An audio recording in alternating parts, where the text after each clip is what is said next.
What's up, everyone? I am super excited that Al Gore is coming out with An Inconvenient Sequel. Of course, this is a sequel to An Inconvenient Truth. And more than anything, I think right now is an important time to focus on environmental issues, considering the fact that the Trump administration is slowly but surely dismantling environmental policy that, keeps our environment safe, our drinking water safe, and attempts to at least hinder the development of climate change.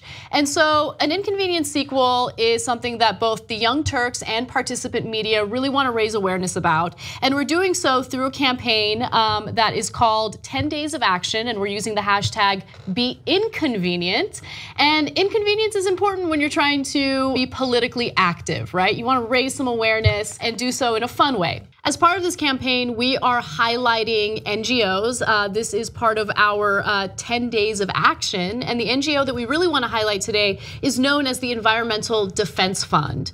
Brett, tell me a little bit about them. What the EDF does, they have a bunch of different priorities, such as stabilizing the climate, lowering emissions, and doing certain chemical policy reforms to make sure that whatever your family encounters as a result of energy production is safe for you. These sound like very great ideas, and they do so by forming partnerships with the utility companies as well as other organizations that can really tell us how to make a difference in our world with very simple things, like this partnership with Participant Media, where they've developed a cool online interface to find out how well your utility company is making the transition to clean energy. So we have included a link in the description box below. You can go ahead and click on that link, and you'll see that as soon as you do, you can put in your zip code. Yeah, I did it. I'm an idiot.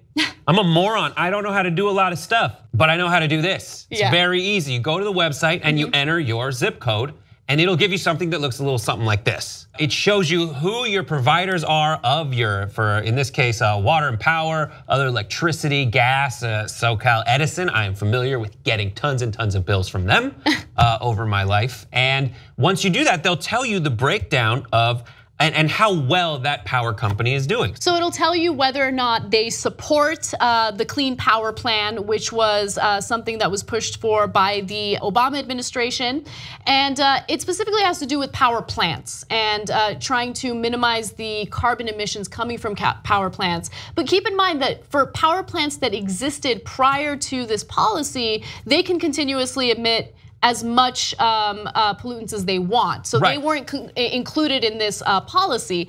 And so it doesn't matter if they weren't included, because we can hold our power companies accountable. That shows where you can, after you can click whether you want to take action, this is how we're doing. Yeah. Your region compared to the national average, non-renewables versus renewables, is actually just a really great chart and very clear to read and super helpful. Right, and the most important part of being politically active is being informed and knowing where your money is going. And if your money is going to a utility company or a power company that isn't serving the best interests of everyone and isn't protecting the environment, you can make your voice heard. And that's why we absolutely love this. Check out the Environmental Defense Fund. Please click on the link below in the description box, and make sure you check out Al Gore's movie, An Inconvenient Sequel, not An Inconvenient Truth, that was the first one. The movie opens in Los Angeles and New York, July 28th, and also nationwide, August 4th. So make sure you guys check it out.